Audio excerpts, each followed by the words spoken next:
I love the smell of hedgehog in the morning. We're back with the final season of Sonic Prime, and now we have Shadow Edgy Boy, and 9 is kind of the bad guy now.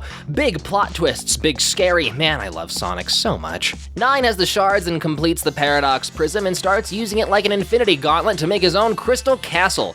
The final boss vibes are immaculate. This looks like something out of Final Fantasy. I love how they sat down and were like, what if Tails was the bad guy?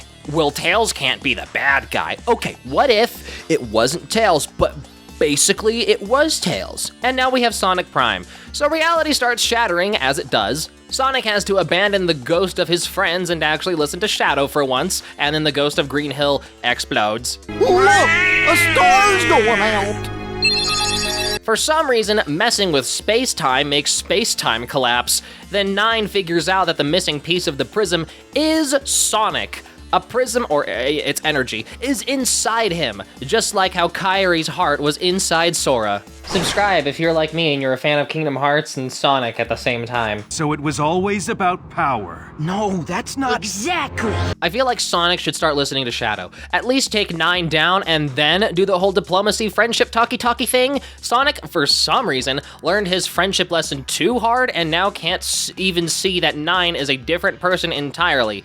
Like, don't get me wrong, friendship is important, and trying to make amends is important, but also, Sonic is being short-sighted with this. We need more ideas for toys. Quick! Turn them all into robots! That'll get the kids going crazy. I'm surprised we haven't explored mecha versions of everyone else. Sonic, you have to get out of here. It's you.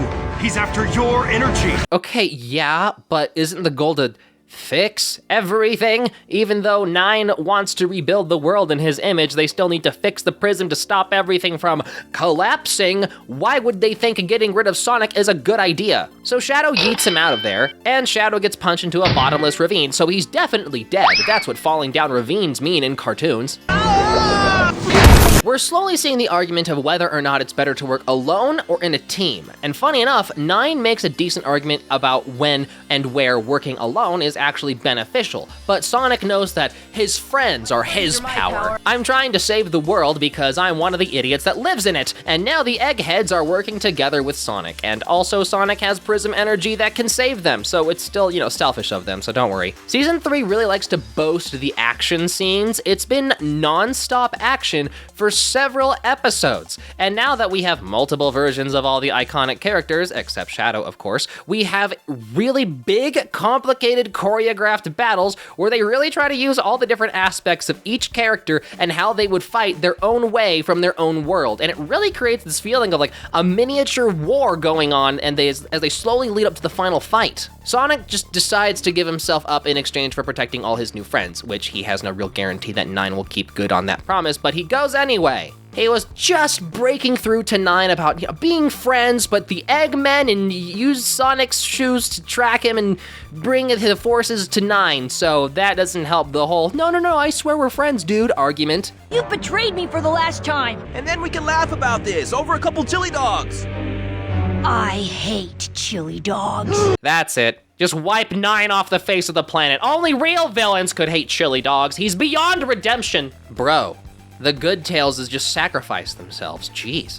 This just went from TVY7 to PG, hardcore. They lean really into, we need to work together because friendship and teamwork makes the dream work, and even though it really worked in the previous season, it's getting a bit hard to swallow in this season. But Sonic taking a second to let someone else take the lead and to think things through does show his character arc is pretty much complete. He's showing he's actually learned the power of friendship. That being, he's not as cool as he thinks he is. He's only as cool as he is so long as he has others to see how cool he really is. The best way to think of it is really Sonic learning not to be a hero, but learning to be a leader. Leaning into the strengths of those around him and doing what he can to keep the strategy going according to plan. I argue this is Sonic completing his character arc. And 9 has no choice but to see that being alone isn't the best strategy. But it's hard to change trauma, so he decides, you know what I need? A real big old baddie. A big the Cat Gundam? Okay, not what I was expecting. Oh, Shadow's alive. I almost forgot about you. The writers seem to keep making up ways to have you not in the story. At this point, I wonder why they even bothered writing you into the story. It's like shadow baiting. I can do better. He was shadow banned. Up top! These troopers are one thing, but the Alphas can generate an endless army. I get this is supposed to be the big and epic final fight, but it's so much fighting. And I mean multiple episodes dedicated to just one big battle that it starts to wear you down. There's only one location, one setting, and sure, they change it up enough to keep it interesting, but it gets to a point where you kind of want less episodes. Like, just skip to the big finale, or maybe cut some episodes and combine season 2 and 3 into one big season. The show slowly starts to just slog on, and in these last 2 seasons, as it makes it to where it's hard to stay engaged. There's a point where there is too much action, and their dialogue isn't varied enough to really change any meaning. They really just repeat the same thing, but jumble the words around. In season 2, they really delivered on the stories and the lessons well.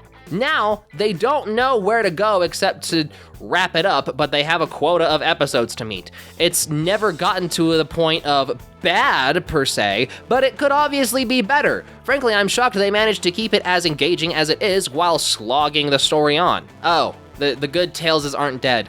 Well, I guess we're back to TVY7. The rest of you, remember the plan. Take out the Alphas and the others fall. You hear that, Alpha males? The Sonic fans are coming for you! Our furry bait leader has declared a war on you! Also, Dread has a change of heart. A sort of character arc, though it was half-baked. I don't know. We have the problem with having so many characters now that trying to flesh any of them out, especially now, is nigh impossible, but the small sentiment is cute. They start wrapping up each of the bigger character arcs all in one quick swoop, which I don't understand why they didn't slowly do this over the course of each episode instead of trying to do it all now in one episode where we don't have a lot of time left. I feel like I could be a bit more effective, but they weren't major, so I guess it's not a super big deal. There's just untapped potential. The best part is that Sonic finally admits he can't change 9 and just dukes it out. Never mind, we can't have the lesson be, change comes from within, and some people won't change. We have their back against the wall at the end of existence, and we do more friendship speeches. The lesson is, hey, maybe we shouldn't be selfish and listen to the people around us. So it's not all bad, but geez, I'm so tired of this same old, same old. Get on with it. This is seriously anticlimactic and unsatisfying. Sonic just says, hey, we don't have any other choice. Gotta give up that prism energy. Like I said at the very beginning, I know 9 needed a change of heart, but still, Sonic gets the good sucky suck and gets that energy out of him. Now Sonic is dying, and then the Chaos Council decides to take the prism, because of course they do. They argue and fight each other for who's going to get the prism first, so that resolves itself. Hey, let's try and bring back Green Hill. Oops, the prism is gone. Guess we're all gonna die. Oh, never mind. The universe is fixing itself. We're all good. Don't worry about that big war we just had. We just hug it out and let's get Sonic back to Green Hill so he doesn't phase out of existence. Just like a real hero, so like real bros, Shadow shoulders Sonic all the way to the gate, back to their gate, and just barely make it. And it's right back to episode 1 just before that prism was shattered. Sonic can save the day, not as a hero, but as a hugger. Okay then. He takes what he learned after Shatter Star Wars and manages to defeat Eggman the right way. He's come back a changed hog. The last season had a lot of problems, but Sonic Prime as a whole was really good. I'm excited to see more Sonic shows in the future. I love the new direction they're taking Sonic in the franchise. Shadow finally has the Chaos Emerald so he can take away the Prism. Now Shadow actually makes sense in this show now. Jeez, took them long enough. Can't say they shadow baited us now. Sonic Prime as a whole was solid. I feel like they fumbled the finish line, but all in all, it was great. Honestly, this is one of those stories that feels like it was originally in a comic book that the fans begged to be adapted into a show, but it wasn't. It felt like something that could have been from a comic. The premise was unique, the plot was well done. The narrative aspects I feel could use a lot more work, but I'm willing to chalk that up to it being a show for kids, and so they were restricted in what they could really do. One theory I have is I feel like they're moving away from Sonic and Tails being the primary duo and trying to focus more on Sonic and Shadow being the new duo, because rivalries are great. Everyone loves a good rivalry. And you see that with, Sonic X Shadow Generations, Shadow X Sonic Generations, whichever. and Sonic 3 primarily focusing on Shadow, and now we have Sonic Prime shoehorning Shadow in. It's not definitive, and I may be wrong, it may just be a big tie-in event with the Sonic 3 movie.